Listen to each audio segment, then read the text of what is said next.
नमस्कार, स्वागत है आपका अपने शो आज के एजेंडा में और मैं हूं आपके साथ सपना पांडे।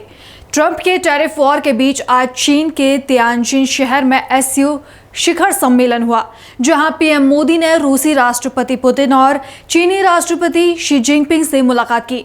प्रधानमंत्री नरेंद्र मोदी इस समय चीन की 2 दिवसीय यात्रा पर है, जहां पहले दिन पीएम नरेंद्र मोदी और चीनी राष्ट्रपति शी जिनपिंग के बीच बैठक हुई और आज यानी 1 सितंबर को 2 दिवसीय संघाई सहयोग संगठन यानी कि एससीओ शिखर सम्मेलन हुआ, जिसकी अध्यक्षता चीनी राष्ट्रपति जिनपिंग ने की। प्रधानमंत्री नरेंद्र मोदी चीन के तियानजिन में एससीओ शिखर सम्मेलन स्थल पर पहुंचने पर रूस के राष्ट्रपति व्लादिमीर पुतिन को गले लगाया, जिसके बाद PM Modi, Xi Jinping, Vladimir Putin और अन्य राष्ट्रीय अध्यक्ष, शासना अध्यक्ष चीन के तियानजिन में एससीओ शिखर सम्मेलन में एक समूह तस्वीर के लिए एकत्रित हुए।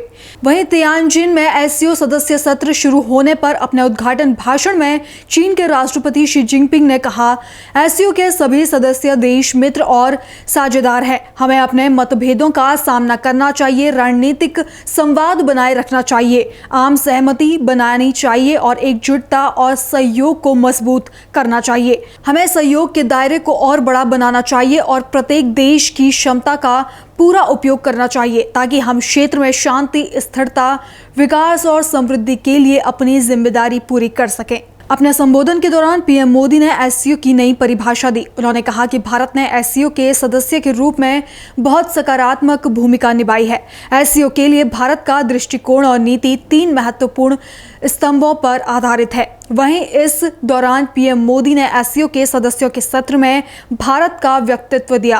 प्रधानमंत्री नरेंद्र मोदी ने इस दौरान दुनिया के सामने आतंकवाद का मुद्दा रखा। पिछले 24 वर्षों एससीओ का पूरे यूरेशिया क्षेत्र की एक्सटेंडेड फैमिली को जोड़ने में बहुत महत्वपूर्ण योगदान रहा।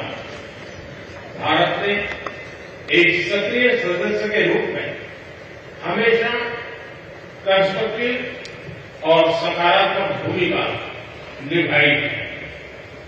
एससीओ को लेकर भारत की सोच और नीति 3 मुख्य स्तंभों पर आधारित है। एससीओ, एस सिक्योरिटी, सी कनेक्टिविटी, ओ अपॉर्चुनिटी।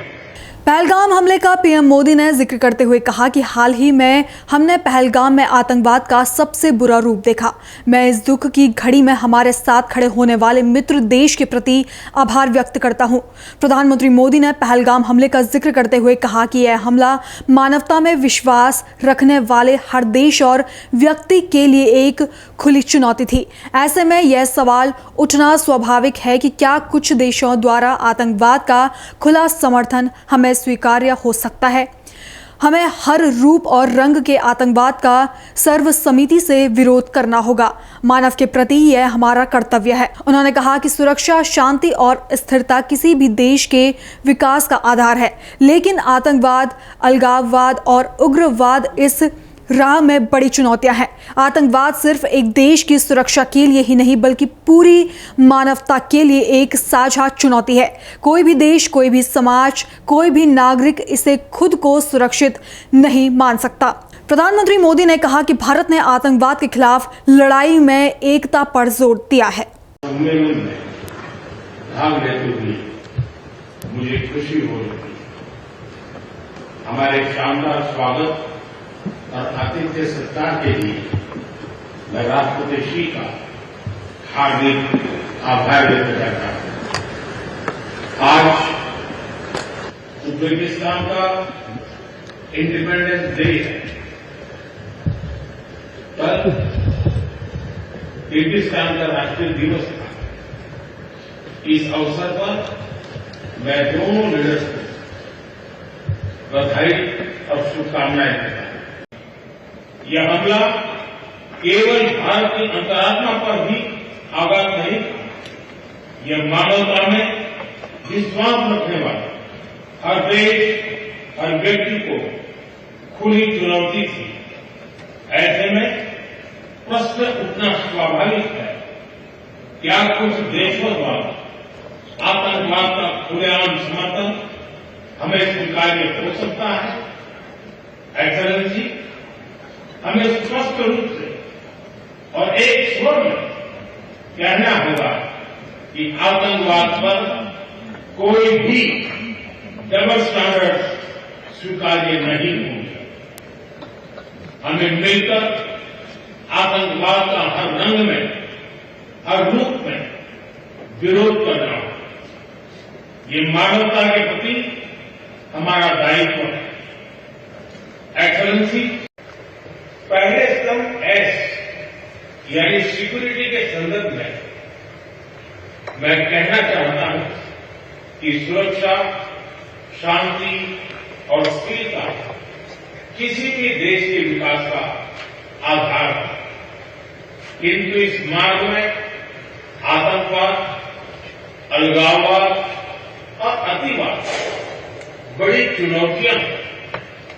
आतंकवाद सिर्फ किसी देश की सुरक्षा ही नहीं, बल्कि पूरी मानवता के लिए एक साझा चुनौती है।